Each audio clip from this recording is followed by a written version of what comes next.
whatever goal that you have for yourself, whether it be a aesthetic goal or a performance goal, make sure that you are eating in a way that supports whatever that goal is and being well fed. So let's say, for example, if you have a performance goal, right? You want to be able to lift a certain amount of weight, perform a certain exercise, do a certain amount of volume, everything encompassing within a gym, or be able to run a certain distance, do a certain race, or be able to do some type of physical activity. It's probably like hiking or swimming or biking, whatever the physical performance goal you may have, whether it be inside of a gym, whatever endurance type activity, or just a way for you to apply it in real world life activity. Make sure that you are eating in a way that supports that and you're not approaching it with a diet approach. And so, with that, to give a little more context, after all the years I've worked with people, then one of the top two goals that people always share with me that they have for themselves is improving their aesthetics and also be able to move well. And those are great goals. Those are things that are very achievable for people, and you can very much achieve both of them simultaneously, to a point and to a certain degree. And so, with that, you definitely want to make sure that, like, if you if your priority A is performance, you behaving and the habits you have to perform X, your body composition will adjust and it will improve inherently. Because if you want to be able to push a certain weight, lift a certain thing, do a certain activity, or whatever the thing is, you're going to you have to feed yourself well to move well, and your body composition will change in accordance to that.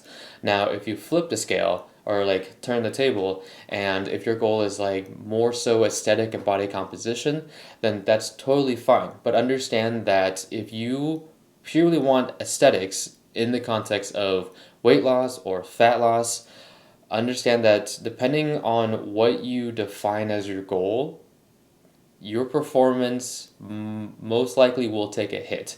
If you just want to maybe, and it depends on what the timeline is, right? Say if it's beginning of January, just for conversational sake, say it's the beginning of January, first of the year, and you tell me, hey, I want to lose like 12 pounds, right?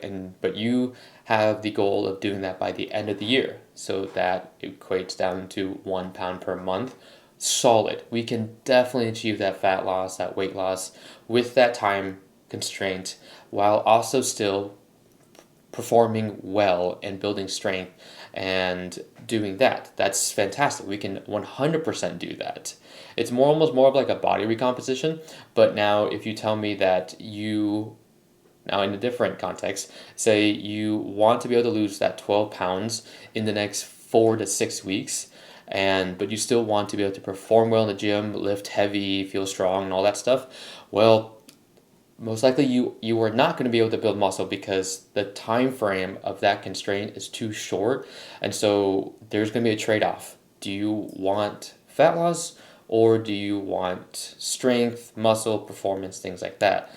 And because of the constraints of that time frame being so short, we're going to have to be really dialed in and more meticulous on the nutrition side if that's the thing you want, because that's a lot of weight fat mass to decrease in that short period of time. It's not to say it's not doable, but understand that your performance is either going to be like maintained or it might take a dip, because the way that we're reorganizing all the variables is that if fat loss, weight loss is primary, the goal, then we're going to have to lower performance.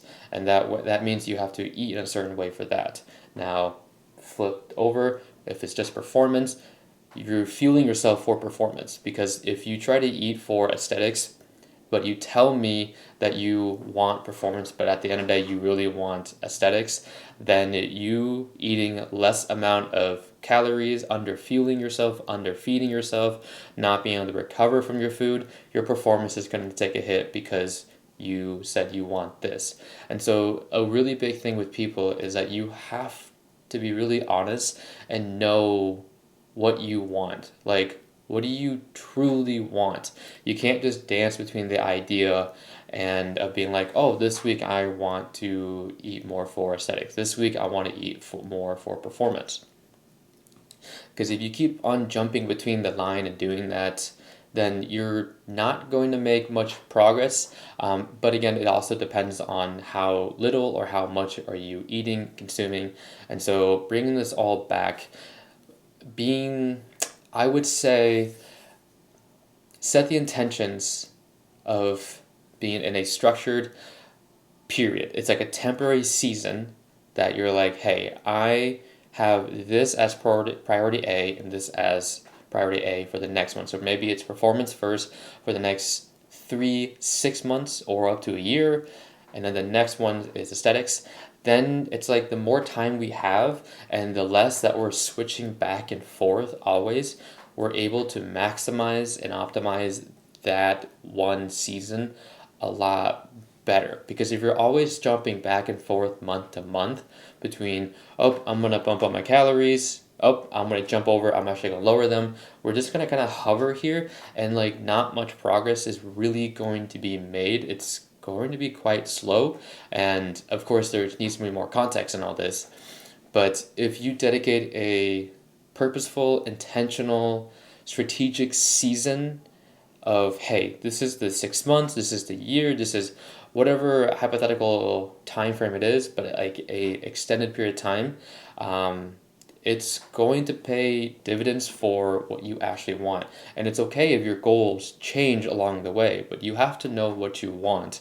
Because if you tell yourself and tell me or tell your coach that you want one thing, but you're too fixated on another thing, then it's not actually what you want, and you might find ways to kind of sneak your way around and eat less, but then performance suffers, and then like you may suffer mentally. Now you're like, why am I so weak today? Oh, it's because I am under eating because I said that I wanted this, and our training reflects that. But if I'm not being honest with myself and with my coach, then the way that things are arranged doesn't reflect my actual goal. And so we have to keep on readjusting, and it's just a lot of headaches and suffering and stuff.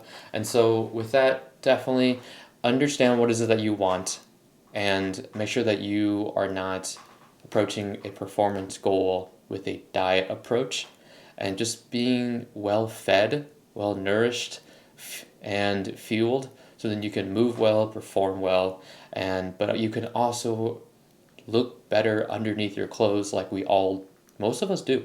And that's okay. That's 100% okay to look better underneath your clothes. It's just you got to be honest with yourself and your coach, and make sure that the work you're doing reflects with what you want, and you're giving yourself enough time for all these different adaptations to occur. So those are really big things, and really you just have to give it time. That's the really big thing when it comes to adaptation, is that it just takes time. It takes a minute. It doesn't matter how fast you want it. The physiology will take its time, as it normally does. All right, guys. Much love. I'll see you tomorrow.